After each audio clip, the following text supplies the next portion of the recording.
Motherhood. 1 minute, you're mom of the year. I love you, Mommy. Then the next, not so much. From bath time to bullying, from potty training to puberty, parenting is full of challenges. But one thing is for certain, you are not alone. Welcome to Modern Mom Probs. I'm your host, author, mother, parenting expert, Tara Clark. Join me while we tackle today's modern mom problems. Welcome back to another episode of Modern Mom Probs. I'm your host, Tara Clark. Here at Modern Mom Probs, we're trying to solve modern mom problems, but if we can't solve them, at least we're having fun talking about them. Today's topic is being a good enough mother with Dr. Tanya Cotler. Dr. Tanya Cotler is a distinguished psychologist specializing in reproductive and maternal mental health. She brings a mindful and integrative approach to her practice.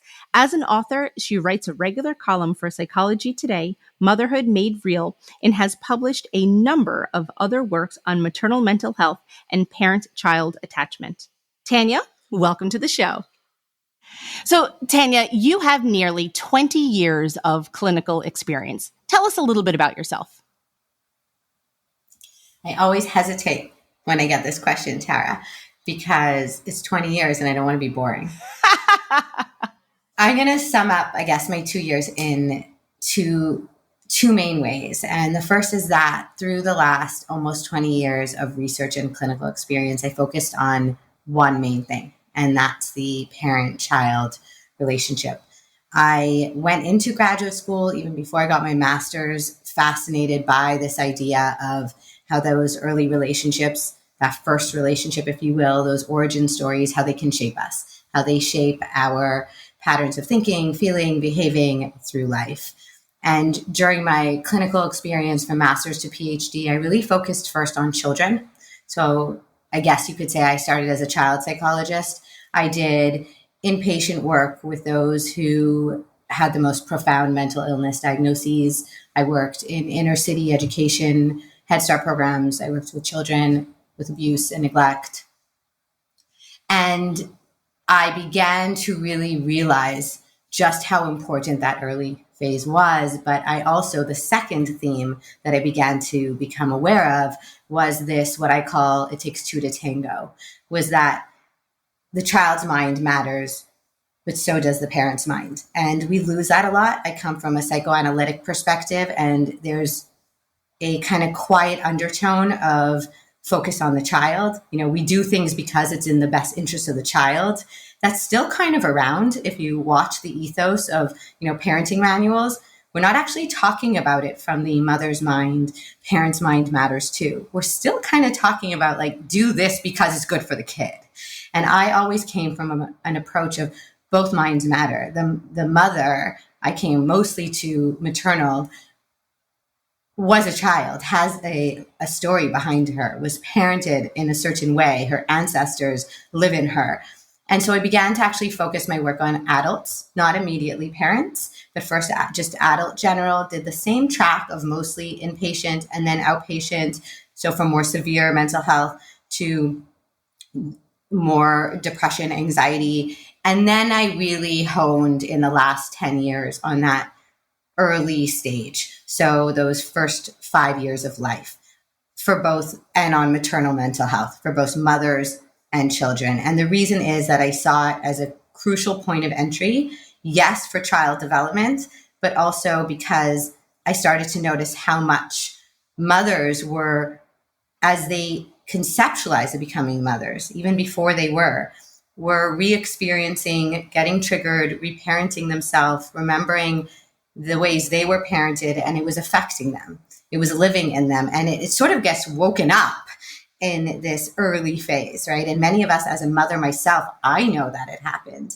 And then I kept watching my clients, they were re-experiencing their own childhood through the eyes of their child. And so it became this really important point of entry, yes, for child development, but also for the mother's well-being, for the mother's development. And so I specialized and got all the extra trainings and did, maternal mental health specialty, parent-infant specialty, so that I can work with infants and in a therapeutic approach. And here I am.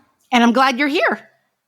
So you covered so many things, and I want to like jump into like so many things, because years ago, even when my son was first born, my son is 10 and a half now, my behavior and my background, I didn't think was informing how I was parenting. Now, obviously, through the work that I do here on the podcast and social and talking to so many wonderful people like yourself, I realized, yeah, that actually has a lot to do with it. And so a few years ago, once that became aware to me, I realized like I need to reparent myself so that I am not speaking to my son in a way that my mother spoke to me. And I'm actually pleased to say, I'm going to pat myself on the back, that I'm not. You know, I consider myself a conscious parent. My son and I are very in tune. We're very aligned. But I think it really starts with awareness, because when people become parents, you don't realize that, you can't see what I'm doing right here, but you don't realize that your parents' voices are coming through in the back of your head, through you to them, right? And unless you stop and really make a conscious effort to say, I'm not going to speak to my children like that. I'm not going to treat my children in a certain way. And obviously here I'm talking about negative behaviors, not positive behaviors. You want to encourage those positive behaviors that your parents did. But for the negative behaviors, you want to just put a stop to it so that you then can encourage and foster and empower your kids in the relationship between the two of you in such a more positive way. And so I'm so glad that we're having these types of conversations, because even 10 years ago, I feel like that was just simply not something that we were hearing about. Absolutely. And that's exactly it. And, you know, for those of your listeners who are hearing this and going, okay, how do I do that? How do I start that process? Or I've started that process and it's really hard. You know, maybe the framework of this entire podcast, if I could, is that it's really hard and it's not at all a linear process. And yes, it lives in your mind, but it's not an entirely conscious process either. There's a lot that goes on unconsciously. There's a lot that we carry and that lives in our bodies. And I'm sure we're going to get into it. But it's a reflection, it's an awareness, not only in mind, not only of conscious story, but slowly an unpacking of also what lives in my body. Oh, let's unpack what lives in our body. Let's unpack that. Okay.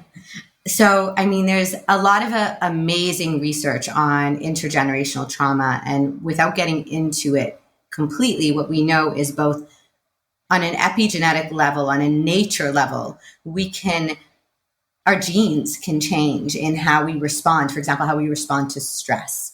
So take an example of your child screaming, and the perfect parenting script that is on 1,000 Instagram accounts that you have memorized. You do. You're like, I got it. You know, I believe you. You're sad.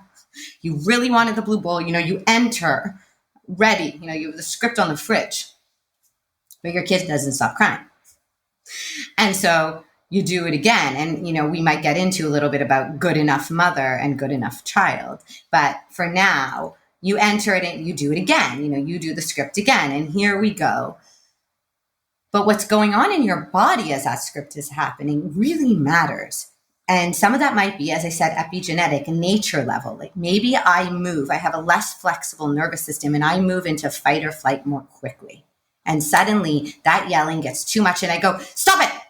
Right. I mean, that is a reaction that lived in my body that I may not have been aware of. What does that crying do to me? And if I'm not aware of it and I'm not trying to regulate it, it's only fair. It's going to come out. It's not a fully conscious process. Right. And so there's also that aspect of also nurture what lives in your body. And the body holds what the mind cannot. The body remembers what the mind doesn't. And so, yes, as we become more conscious of our story, we tell it, we reprocess it, we may have the ability to release the body from kind of holding some of that prison in a way. It makes so much sense. I never really considered that. And I've never really had that as part of this conversation. So I'm glad that you've introduced that concept. Oh, good. I'm so happy. That's something I talk a lot about. So I'm sure you'll hear it more from me. Yeah, good. I want you to. Okay. So you mentioned being a good enough mother, and in your work, you speak about that a lot. So let's unpack, we're going to go back to that word again. Let's unpack that concept of being a good enough mother. What do you mean by that? So I always want to start with, this isn't my term. I see it used a lot. Sometimes it's given credit, sometimes it's not. As a psychoanalyst in training, I want to give it credit to where the term comes from, but also because actually with giving credit to who coined the term, we can begin to really understand what is meant by it, and it's sometimes misused. So the term was coined by Donald Winnicott in the 1950s. You don't need to know anything more than that, but let's give him a moment. 1950s, give him props. Donald Winnicott. I'm impressed that even someone from the 1950s was even thinking about that concept. So good on you, right? Donald. Exactly. Good on you, Donald. 1950s pediatrician psychoanalyst coins this term. And why that's important is he coined the term on purpose. So we hear good enough, and we all have language associations like enough, right? That's one end of the spectrum, like too much, like high, like past your tolerance level enough. And then there's also just enough, can't really reach full standard. And both versions don't sit well. And yet he used the term on purpose because he was talking about parenting, mothering in particular, being not overly precise or intrusive, meaning not responding to every single thing, quote unquote, perfectly on purpose. And at the same time, not being overly dismissive. So enough as actually being enough, right in the middle of not dismissive and not precise as a benefit of that. And he understood the benefit of that. Going back to what I said at the beginning of the podcast, my approach being from a place of two to tango, his, unfortunately, in the 1950s in particular, was not. So he was thinking of for the child, right? So it's good for the child because it allows the child to develop into their true self. And what he meant by that was, if a parent is either overly dismissive or kind of exactly responsive all the time, there's not enough space for the development of who the child is going to be. They're going to potentially develop what's called a false self. So they might, develop a way of coping to connect of people pleasing because there's no room for them to mess up, right? But there also might be this no room for them to kind of explore who they are if the parent is too precise. And he came to that by looking at early mothers. And I don't know about you, Tara, but I remember this. And he talks about this early phase of motherhood that's maternal preoccupation, where you're essentially preoccupied with your child. You push away all things you, and you kind of get pulled whoosh. Nobody sees me, but I suctioned in to your baby. And as you should, he said. So anybody who's listening and going, oh God, I'm totally preoccupied. Well, at the beginning, he actually named the phase. You're supposed to be. They are completely dependent on you.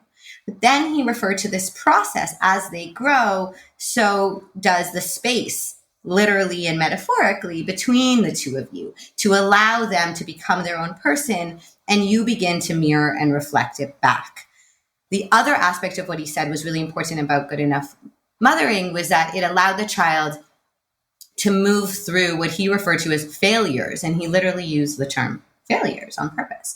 And again, to say, that's okay. The child learns frustration tolerance and they learn trust because they learn me and you can move through a moment where you weren't there for me. And then I know to trust you. I know you come back.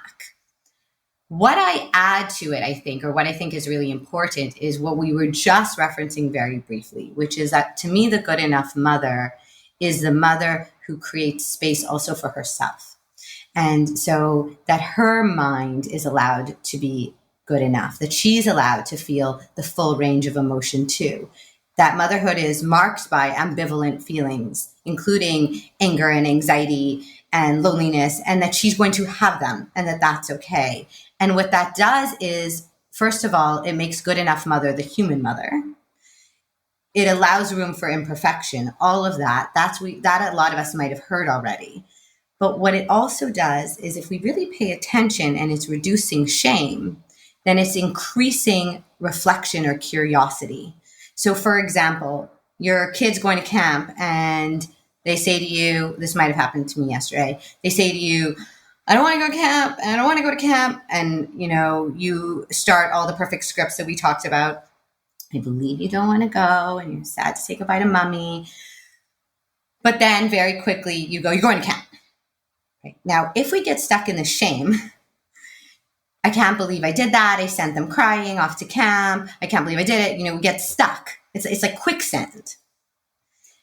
But if we allow this space of good enough and we say, okay, what happened there?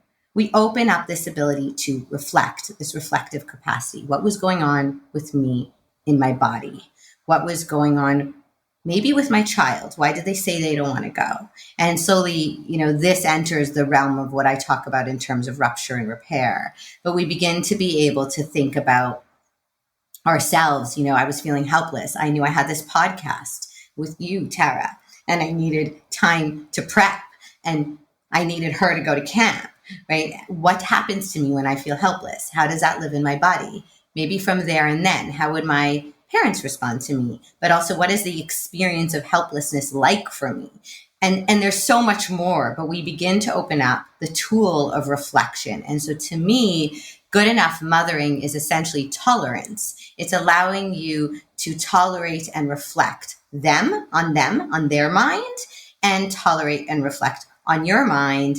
And here's the clincher we just talked about before, and on your body. What else? What is going on with me right now? Why did that happen? With compassion, as opposed to what is going on with me, which is with judgment and actually just gets you stuck. Yes. Do you find that it takes a lot of time and practice to get to that point? Absolutely. I think that my entire practice is in some ways predicated on building this capacity. Some of us may have it a little more, this reflective capacity, this ability to think about minds, the whys of minds, intentions, behaviors, thoughts, feelings. Some of us really need to learn that. And actually that's because it comes from that origin parent-child relationship. And if there wasn't a lot of exploration of minds, you have to learn how to do it.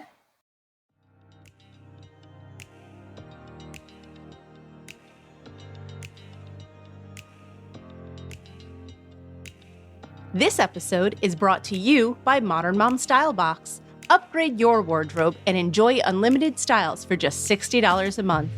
Modern Mom Style Box is the first rental clothing subscription designed exclusively for moms and moms-to-be. Get started today with a free trial. Use promo code PTO. Yeah. And also time. I feel like people also need time to be able to reflect, and in even time to be able to go through those scripts, not even, let's say those scripts, but even to role play that, right? And it takes a lot. So your child wakes up and says, I don't want to go to camp this morning. And which actually ironically happened to me yesterday morning. So I get it. But to have that back and forth counter where they say something, you say something, they say something, you say something, right? And you're working through this together also takes time. And I often think back when we have these conversations, obviously I think about my mother and then I think about my grandparents because we talked about our ancestors living through us.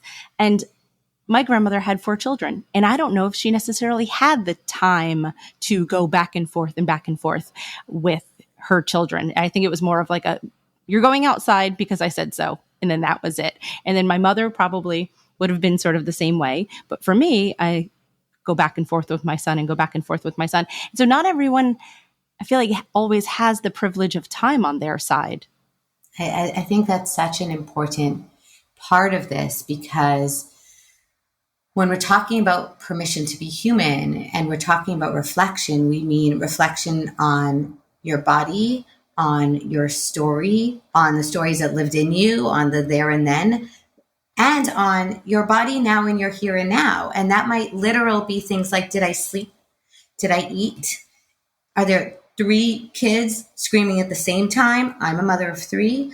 That is going to make it really different. And so when we're talking about compassion, we don't just mean compassion for the origin story or the reflection on the origin story. We mean the reflection on the compassion for the origin story, for your body, for your thoughts, for your feelings, and for your present moment, whatever that is. And sometimes I hear what I just said, that's a lot.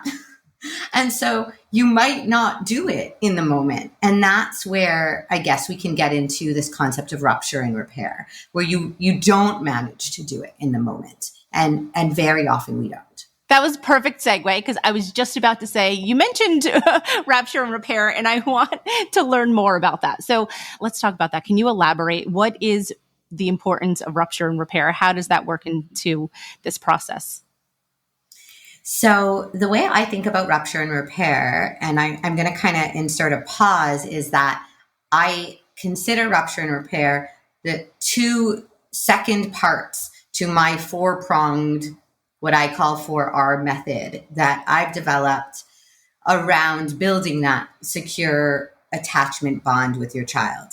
And I've done that, I think, in response largely to the how questions, and also in response to the plethora of parenting manuals that don't always take into account this reflection aspect. And so the first two R's we've actually talked about in some way without naming them. And that's the reflection on myself, what I was just talking about.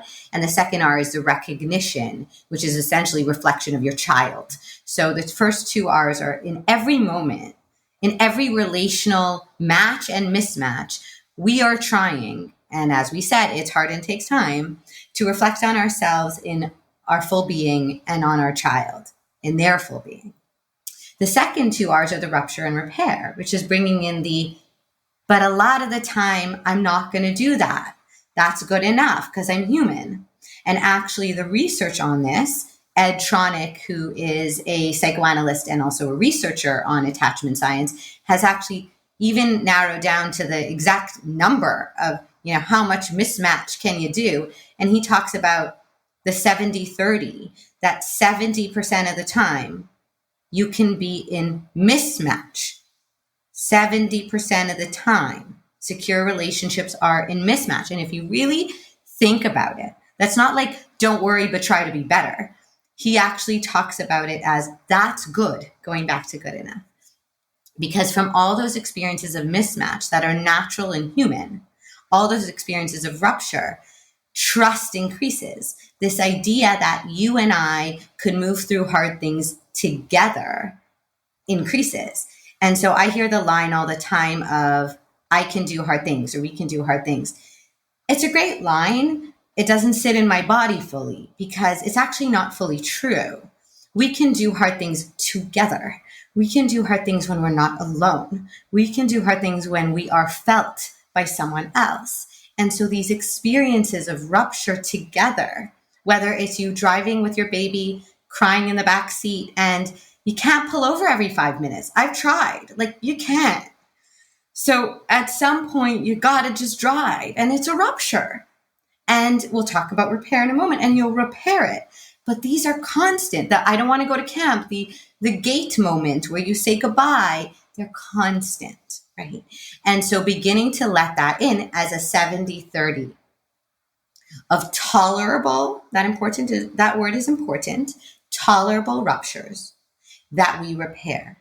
And the earlier the repair, the better, but it isn't always immediate. And that's from research, that's evidence-based. So not always immediate. Of course, the sooner, the better. And that's because as you all who are listening to this have children, they have memories of fish. And so, sooner, better, but it's not always immediate. So permission, take an exhale on that. So if we use the example of my child going to camp, right? And she's saying, we were actually driving back from Montreal, and she's, 4-hour drive, and hour one, and we're planning on dropping her off, driving back from Montreal, dropping her off at camp. I get how that's probably already a rupture, big plans. And we're driving, she's like, I'm not going to camp. I'm not going to camp. It's 4 hours of I'm not going to camp. I'm already starting to, oh God, I can't handle this for 4 hours. I can't, right? I'm getting anxious. I also, as I mentioned before, have other plans in place. Maybe you were thinking of cleaning your kitchen. Maybe you were going to go out for lunch with pals. Maybe you have work to do. You have needs. Your mattering starts to get triggered. Like, oh, your helplessness might. I'm doing the script and it's not working. What's happening in your body. You're inside a car. It's very loud. You can't go anywhere. You can't get out and take a deep breath, right? What does that do to you? What's from your origin story? Did you sleep? How early did you get in the car? There's so much. And so let's say I turn around and I try the script and eventually I turned around and go, you're going to camp, kind of abruptly. Like, you're right. Let's say I do that. And then we keep driving, or you keep living, and you realize, you reflect on everything we just said. You go, okay, why do they not want to go to camp? So that's that second R. That's that recognition, reflection on their mind. Maybe it's too hot and they are in an outdoor camp. Do you have a little hand fan you can send them with? Do you put ice in their water? What can you do? What can you offer them you're going to do? Maybe it's hard for them to make new friends. Maybe they don't like saying goodbye to you. They've just spent the weekend with you. So in your repair, you're going to name, you're going to recognize, and that's what we see with all the scripts, the I believe you words, right? I believe you don't want to go. I know it's really hot there. Let's put ice in your water. I know you're going to miss mommy. Let's, have a kissing hand, or let's both tattoo. I do that with my kids, something on my wrist and something on your wrist. And we have the same, sticker tattoo all day. Whatever it is, you develop a way of helping them regulate. It's not, okay, so you're not going to go, but you repair it. But then there's that inner repair. And a lot of that we don't see out there in these scripts. And that's the what happened to me stuff. That's what happened in my moment. That's a hand-on heart compassion. And I talk with a lot of my patients about how therapy is equal parts self-compassion and self-reflection, and equal parts self-accountability. Yes, we want to do better. We want to change. We don't do that by being like, I really can't do that anymore. We do that by what happened there, what got triggered in me, what was happening in my body here and now and there and then. And so really, rupture and repair is about, this is going to happen. You are human. They are human. They're imperfect. You're imperfect. Every time you hit an imperfection bump, what happened? Repair it in the moment, repair it afterwards. I'm actively taking notes on all of this. Say the 4 R's one more time. I want everyone to remember these. Absolutely. They are reflection, recognition. So think of them as reflection, one for you, one for your child. So one's on your mind and your body, one's on their mind and their body. And then rupture and repair. That's beautiful. Now, this needs to be in a book somewhere. Well, I'm working on it, Tara. Excellent. Tell me more about that. I'm heavy in the deep into the writing process right now. And I am hitting a point where I'm soon going to begin querying for the book, which is daunting and exciting. The book to me is a bit of what we've talked about today. It's really an alternative to the already saturated landscape of parenting manuals. So I'm hoping it inserts itself into delving much deeper into this unexplored territory of maternal mental health and parent-child attachment by looking at that interplay of essentially our mental health and our unresolved childhood wounds, whatever they are. Some are smaller, some are bigger, but if they're the trauma or experience of pain or unsafety is a wound it creates, not the experience itself. And we all have wounds. And so this follows 4 therapy cases in depth, as well as weaves myself and my own story in ways I've never been public about before through the book. And really, I think, is offering a hope, but also a bit of a how-to, but it's more of a how-to on this reflection, using these aspects of somatic and how do you explore what's going on in your body, and how do you tune into your body, and how do you tune into your mind and your story, and kind of weaving that all together using clinical cases, these 4 cases, and myself. I can't wait to read it. Thank you. I can't wait for it to be in your hands. Right, exactly. And then I will tell everyone in the world about it. I think the body piece is one piece that is often missing in this conversation. And that's why I think it's important that you include it in your body of work. Yeah, I absolutely agree with you. I think we are often talking about parts of this. And that goes right back to how we started, that two to tango and body and mind. Totally. Yeah. What would your key piece of advice be to a mother who is really struggling in parenthood right now? I think the most important thing with motherhood is to understand motherhood as a developmental process, just like childhood. The romanticized version of motherhood that we talk about a lot is the all calm and capable mom. That's not it. We also have a silent messaging that motherhood is a point of arrival. Like, you get there, like it's an end point, like it's this goal. We're going to be a mother. And then nobody saw me like put my hand in the air, but we're going to be a mother and we're going to arrive, and with arrival comes maybe bliss, comes joy, comes fulfillment, comes. And that's, excuse my language, BS. It's not an arrival point. It's a point in a line, like everything else. And there's a whole developmental process of refinding yourself and moving through various feelings and experiences, and they are impermanent. What I say to my kids is feelings are visitors. You need to welcome visitors, and you also need to open the door and let them leave. Yes. They're not meant to stay. I am going to I'm taking notes again, and I will use that one with my son. And so, saying that to yourself in those middle of the nights, in those moments when you need it, this is impermanent. This is a point in a line, feelings, experiences. Motherhood was not a point of arrival, not at birth, not at 4 months, not when they finally go to daycare. Like, nothing is a point of arrival. There are just moments in time that we move through. I almost see that as like the jumping off point of a whole new journey, as opposed to an end point. Like before I had my son, I was like, I can't wait to be a mom. I'm going to be a mom. Just like you said, like to me at that time, that was the end goal. But really, that was actually just the jumping off point. Absolutely. I love that. And there's a whole developmental process. There's a whole life that you're going to live, just like your child. Yeah. Tell everyone where we could find you. I love you. I want everyone to follow your book and read to follow you online, and to, when your book comes out, read your book and do all the things. Amazing. Thank you, Tara. So I am on Instagram at Dr. Cotler. And my website is pretty easy, drtanyacotler.com. I'm also the founder of a clinic, if you are in an Ontario-based area, where we actually do a lot of this integrative trauma work, body and mind, and that's at Renni, RENNI.ca. Awesome. Thank you so much for being here and sharing all of those little nuggets of wisdom. Thank you so much for having me, Tara.